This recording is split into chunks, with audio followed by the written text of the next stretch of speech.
Hello toi, j'espère que tu vas bien. Bienvenue sur ma chaîne, bienvenue chez Laurie's Art and Books. On se retrouve aujourd'hui pour le rendez-vous annuel qu'est la sélection de la rentrée littéraire afro. En gros, je te propose, un petit peu comme l'année dernière, une liste non exhaustive de quelques ouvrages d'auteurs afro qui paraîtront cette année littéraire entre août et septembre, à peu près. C'est parti, on y va.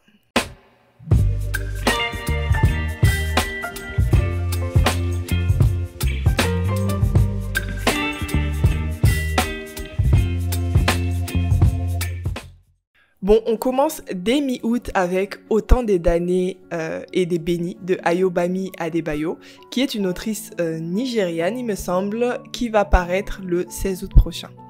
On nous dit « Eniola est très grand pour son âge. À 16 ans, il ressemble déjà à un homme. Depuis que son père a perdu son emploi, il passe ses journées à faire des courses pour le tailleur local, à collectionner les journaux, à mendier quand il le faut et à rêver d'un avenir meilleur. » Wiraola, elle, fille d'une riche famille, évolue dans une sphère privilégiée depuis toujours. À 28 ans, cette jeune médecin espère enfin contenter ses parents en épousant le fils d'un politicien en pleine ascension. En apparence, les vies des deux jeunes gens semblent diamétralement opposées. Mais un jour, alors que les violences éclatent au cœur de Lagos, trajectoires vont entrer en collision. Un puissant conte nigérian moderne dans lequel l'autrice met en lumière le fossé entre les pauvres et les riches et la force de notre humanité. Alors, Ayobami Adebayo, c'est aussi l'autrice de Stay With Me, ou Reste avec moi en français, qui a été un best-seller dans le monde anglophone. En gros, ses récits sont connus pour être particulièrement touchants. Donc moi, en tout cas, je te conseille de sortir les mouchoirs si cette sortie-là t'intéresse. Continuons avec les 12 d'Aritsar, le tome 2, L'impératrice maudite de Jordan Ifueko, qui est aussi une autrice nigériane et aussi américaine d'ailleurs, et qui va paraître le 17 août prochain. Le synopsis du tome 1, du coup pour pas te spoiler, est comme suit. L'empereur d'Aritsar gouverne avec les 11 conseillers qu'il a, tous reliés entre eux par le pouvoir du rayon. Grâce au rayon, ils sont réunis comme des âmes sœurs et personne ne peut tuer l'empereur à part un de ses conseillers. La jeune Tarissaï a grandi dans un palais isolé, loin de la capitale, élevée par une mère mystérieuse. À 11 ans, elle va être envoyée à la sélection des conseillers du jeune prince Dayo. Et au moment de partir, sa mère va l'obliger par un vœu magique à une mission qu'elle n'avait pas imaginée.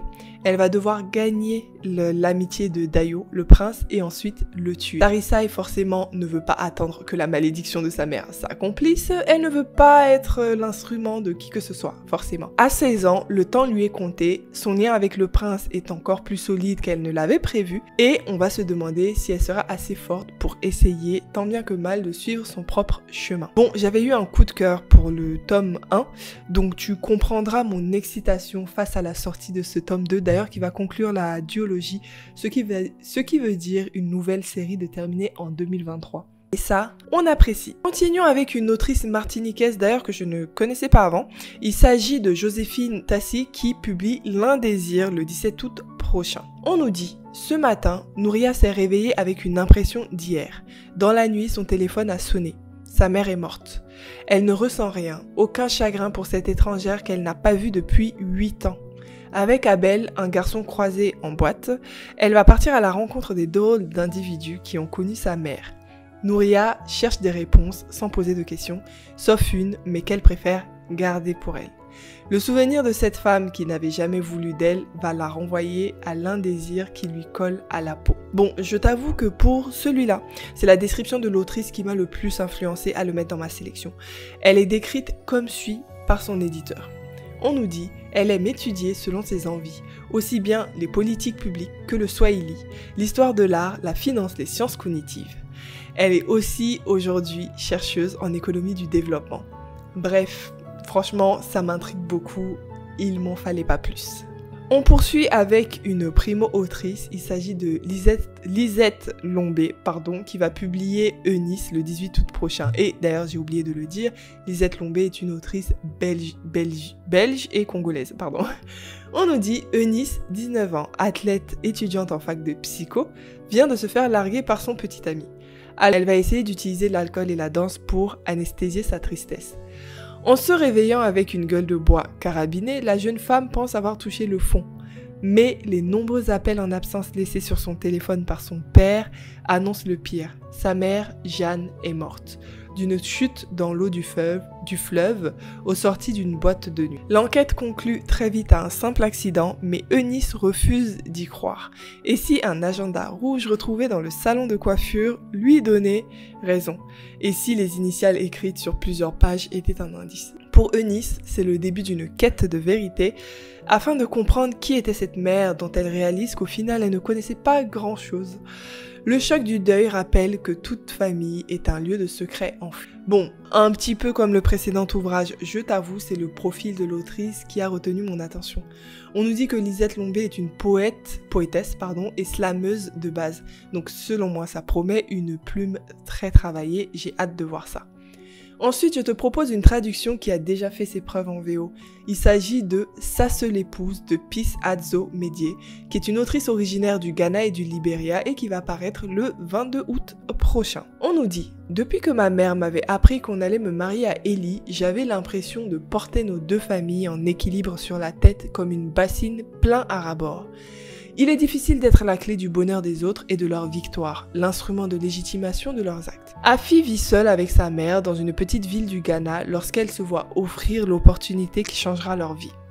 Une demande en mariage de la riche famille d'Elikem gagne. Mais dès le début, tout s'avère compliqué, à commencer par la cérémonie à laquelle le marié n'assiste pas, sans doute à la demande de la femme qu'il aime. Et que sa famille désapprouve. En essayant de faire fonctionner ce mariage, Afi va surtout se donner les moyens d'acquérir une indépendance qu'elle n'aurait jamais imaginée pour elle-même.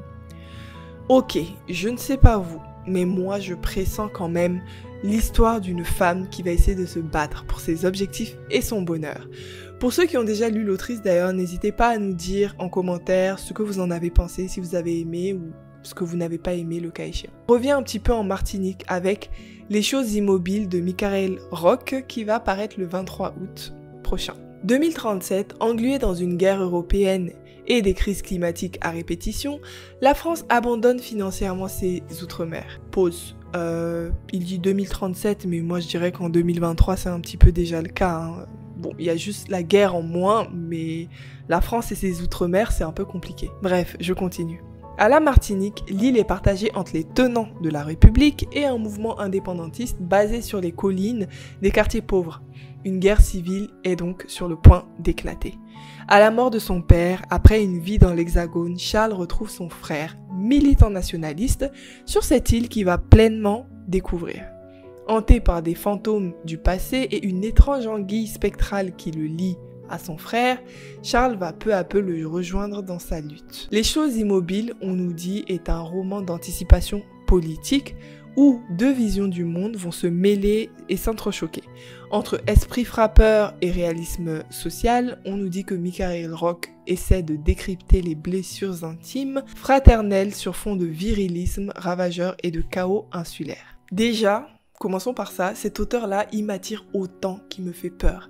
Sa plume a l'air de autant fasciner que d'être rejeté par son public. En plus, c'est un auteur de l'imaginaire, aka ma cam, donc je pense que celui-là, c'est sûr, je vais le lire cette année. Il est temps de parler un petit peu d'amour avec tout à fait son style de Tia Williams, autrice américaine, et ça paraîtra le 23 août. On nous dit, il est l'homme de ses rêves et personne ne doit le savoir. À 40 ans, Jenna a perdu son job de rédactrice de mode, son petit ami et sa dignité, accessoirement. Condamnée à travailler pour le magazine de son ex-concurrente et ennemie jurée, elle a désormais pour collègues des jeunes qui ont la moitié de son âge, s'expriment en hashtag et lui donnent l'impression d'être née à l'ère des dinosaures. Pire encore, elle a complètement craqué sur Eric, le vidéaste depuis que elle, ou plutôt sa version alcoolisée, a eu la merveilleuse idée de l'embrasser l'autre soir. C'est une grosse erreur car Jenna ne peut pas tomber amoureuse d'un mec de 22 ans. Quand elle apprend qu'il est en plus le fils de sa boss, ce qui ne... J'ai bugué.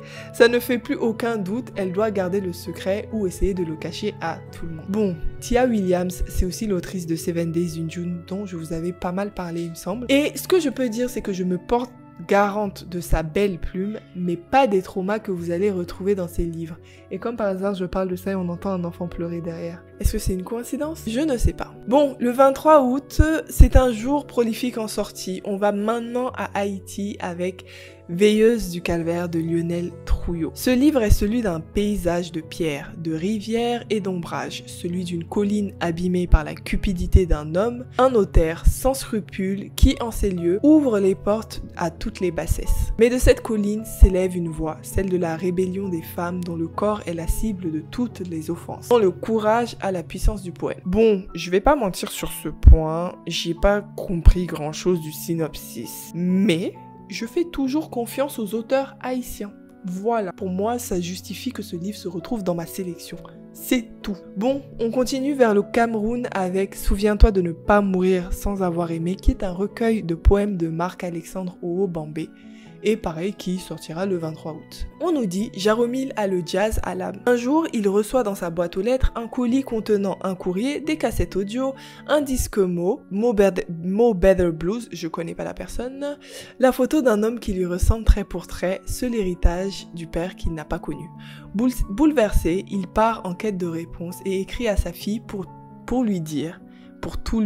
Conçu comme un récital de jazz, cet objet littéraire hors norme efface les frontières entre la poésie et le roman, offre un regard poignant sur la paternité, l'absence, la solitude et l'amour. Bon, les gars, je pense que ce n'est un secret pour personne, je ne lis pas de poésie.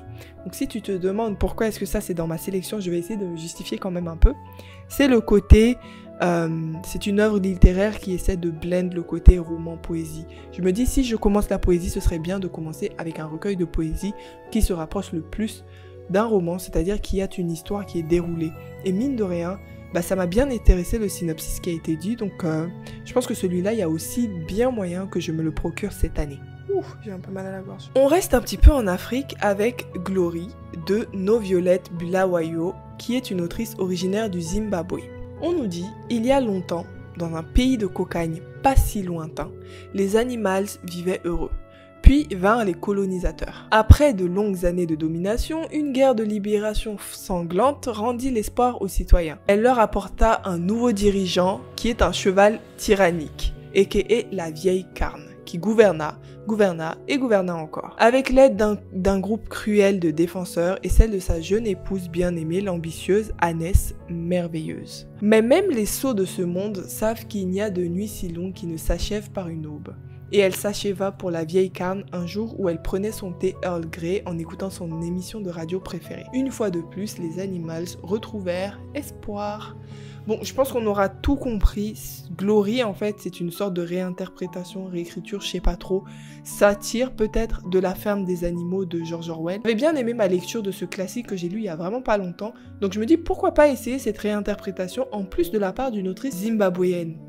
Voilà. Le 24 août, on aura 2 sorties très intéressantes, à commencer par Du même sang de Dee Milner, autrice, je crois que c'est une femme, autrice américaine. Au milieu des années 1960, Grace, jeune fille noire exilée du Sud ségrégationniste vers un New York en pleine lutte pour les droits civiques, tombe enceinte en même temps qu'elle découvre l'amour. On ne lui permet pas de garder cet enfant. C'est Dolores, une femme traumatisée dans sa chair et dans son âme, qui va adopter et élever sa fille Ray, en tentant de la préserver du poids de ses souvenirs. Mais à l'heure de devenir mère à son tour, Ray devra affronter cet héritage et faire la paix avec sa famille adoptive aussi bien qu'avec l'inconnu qu'il a mis au monde. Bon, clairement, ce roman va nous proposer 3 portraits de femmes, des secrets, du drama. Moi, je n'ai qu'une chose à dire. Ce livre est fait pour toi, Déborah. Oui, toi, Daily Debbie. Bref, on continue. Ce même jour paraîtra La Reine aux yeux de lune de Wilfrid Sandé, auteur congolais brazzavillois, je sais pas si ça se dit. Congo 1685, le royaume sous occupation portugaise n'est plus qu'une terre de désolation. Une fillette aux yeux de lune voit le jour dans les eaux de la rivière Mpozo. Sa sœur jumelle ne survit pas. L'enfant miraculé est nommé Kimpa Vita, qui signifie la jumelle née de la guerre. En grandissant, Kimpa traverse des épreuves et bientôt ses discours de résistance magnétisent. Pour ses fidèles, elle incarne l'espoir d'un avenir meilleur, telle une sainte africaine liée aux esprits. Ses détracteurs, eux, la réduisent au rang de sorcière. Kimpa Vita, aussi adulée que haïe, parviendra-t-elle à réanimer un peuple déchiré par les conflits? En fait, il est écrit déjà que ce roman est inspiré d'une histoire réelle. Mais moi, de mon côté, ça me rappelle beaucoup le roman qui s'appelle Sister Deborah qu'on avait lu avec le groupe Despoils. Et je vous avoue que j'avais pas aimé Sister Deborah, donc quelque part, s'il y a bien quelque chose que j'espère, c'est que ce livre ne sera pas comme Sister Deborah. On arrive maintenant à la dernière sortie du mois d'août de ma sélection, et c'est peut-être celle sur laquelle je vais sauter le plus rapidement. Il s'agit de Corps Noir, réflexion sur le mannequinat, la mode et les femmes noires de Christelle Bakima Punza, autrice originaire du Congo-Brazza et de France et qui sortira le 30 août prochain. Corps Noir est un essai accessible et documenté pour repenser en fait la place des corps noirs féminins dans la mode et pourquoi pas agir. On nous dit que l'autrice a passé plus de la moitié de sa vie à examiner les défilés, à collectionner les magazines de mode, des heures de podium et des centaines de kilos de papier glacé plus tard. Le constat est sans appel, elle n'est que rarement vue dans les images produites par la mode française. Qui est-ce qui est étonné? Pas moi. Bref, mais cela n'a apparemment pas du tout diminué son avis de faire partie de ce monde si fermé. Bref, dans cet essai, écrit à la première personne, on nous dit que Christelle utilise le cas des mannequins noirs sur les podiums parisiens comme miroir grossissant de la condition féminine noire en France. Elle réfléchit ainsi à sa position de jeune femme noire française dans l'industrie de la mode et questionne par le prisme de la race, du genre et de la classe les rapports de domination qui la traversent. On nous dit également que son texte va nous inviter à célébrer les corps noirs féminins qui font et ont fait la mode, tout en mettant en évidence les choix politiques qui devront être faits pour que les plus marginalisés puissent s'inscrire de façon durable, tu sais, dans le paysage. Et voilà un petit peu. Je t'avoue que j'ai vraiment hâte de me procurer cet essai. C'est un thème auquel je suis finalement très sensible, tout simplement parce que j'ai un petit peu travaillé dans le mannequinat. Et même si je ne suis pas intéressée par le domaine de la mode, c'est quand même des sujets qui m'intéressent parce que effectivement j'y ai vu beaucoup de choses qui m'ont un petit peu choquée, qui sont à remettre en question et j'ai hâte en fait de lire un petit peu les pensées de cette primo-autrice. Pour septembre cette fois-ci, je t'avoue que je n'ai recensé que 2 sorties pour l'instant parce que j'avais un peu la flemme. Il y en avait tellement déjà d'autres que bon voilà. On commence par Chaos et Flamme, le tome 1 de Justina Ireland et Tessa Grayton, 2 autrices américaines qui va paraître le 6 septembre. On nous dit tous les poussaient à être ennemis jurés, mais le destin en a décidé autrement. Darling n'a aucun souvenir avant le massacre de sa famille par la maison Dragon. Elle doit sa vie à la maison Kraken qui l'a tirée enfant des bas-fonds. Lorsqu'elle apprend que son père adoptif a été capturé, Darling se jure de tout faire pour le sauver, même si cela signifie tuer chaque membre de la maison Dragon jusqu'au dernier. Talon de son côté est le très dévoué prince de guerre de la maison Dragon, menant les troupes d'élite de son frère, le haut prince régent Caspian. Le régent a un comportement imprévisible qui inquiète de plus en plus. Alors le jour où en pleine bataille, Talon tombe nez à nez avec une fille qui ressemble trait pour trait avec celle que son frère peint tout le temps, apparemment de façon obsessionnelle depuis l'enfance, il sait quelle est la clé. Ennemi juré, menacés par de sombres prophéties, Talon et Darling vont être pris dans des raids, des intrigues politiques entre les maisons, un jeu dont seul Caspian connaît les règles. Bon, là, les gars, j'ai un peu triché, parce qu'il n'y a que Justina Ireland qui est une autrice afro. Mais bon, chez moi on dit que trop de viande ne gâte pas la sauce, donc j'ai mis dedans. Et puis il n'y avait pas beaucoup de fantaisie jusque-là, donc quelle serait une sélection littéraire de Laurie sans aucune fantaisie? Ce ne serait pas authentique. Bref, on termine avec Emblème, le tome 1 de Ina Ciel, qui est une autrice originaire de Belgique et du Gabon et qui va paraître le 20 septembre chez Mnemos. On nous dit, traumatisée par l'attaque d'une créature de cauchemar pendant son enfance, Ereb d'Aigremont reste confiné dans le domaine familial. Désolée, je rigole parce que son nom, Ereb d'Aigremont, fallait le trouver. Lorsque Cécilie, une roturière fortunée, se présente avec une proposition d'union, Ereb met sa méfiance de côté, convaincue que cette femme est la réponse à ses problèmes financiers. Cécilie, elle, n'a pas l'intention de rester mariée à Ereb. Il n'est qu'une étape vers son plan d'évasion vers la Scientifica, une terre de science et de progrès où elle pourra s'épanouir loin du carcan que Naturalia impose aux femmes. Profitant d'une expédition de prestige vers Exotica, une terre peuplée de créatures magiques très prisées dans les cabinets de curiosité, Ereb va essayer de retrouver les racines de son passé et la mystérieuse créature qui le hante. Et Cécilie, elle, essaiera de profiter d'une escale à la Scientifica pour s'échapper. Petit commentaire, ce livre je suis sûre de le lire parce qu'il m'attire vraiment beaucoup. Mais si je peux mettre une petite critique, les noms de lieux sont un peu lazy quand même, genre Scientifica, Naturalia, Anyway, souvent en fantasy, on fait pas énormément d'efforts quand même, je trouve. Mais bon, bref, je critique, mais je vais le lire, c'est sûr et c'est certain. Donc vous pouvez vous attendre à un vlog autour de ce livre-là. Bref, c'est tout pour moi. Il y en a quelques-uns, comme je viens de te dire, que je compte me procurer et tu les retrouveras du coup en vlog. Donc n'oublie pas de t'abonner pour voir tout ça. Je n'ai pas beaucoup cherché pour le mois de septembre parce qu'il y en avait plein en août comme je t'ai dit. Mais si ça t'intéresse, je pourrais faire une partie 2 avec les sorties de septembre et peut-être même un peu d'octobre vu que c'est là que les sorties spooky arrivent. Même si je sais que le mois d'octobre n'est pas officiellement dans la rentrée littéraire, c'est pas grave. C'est pas grave. En tout cas, je te laisse me dire en commentaire si cela peut t'intéresser. J'espère que tu auras apprécié cette vidéo et peut-être trouvé tes prochains achats livresques. Si c'est le cas, je t'invite à t'abonner, à laisser un petit pouce sous la vidéo et me laisser aussi un commentaire de référencement pour permettre à d'autres personnes sur la sphère Booktube de découvrir ces auteurs. Je te dis à bientôt pour une nouvelle vidéo. Bye!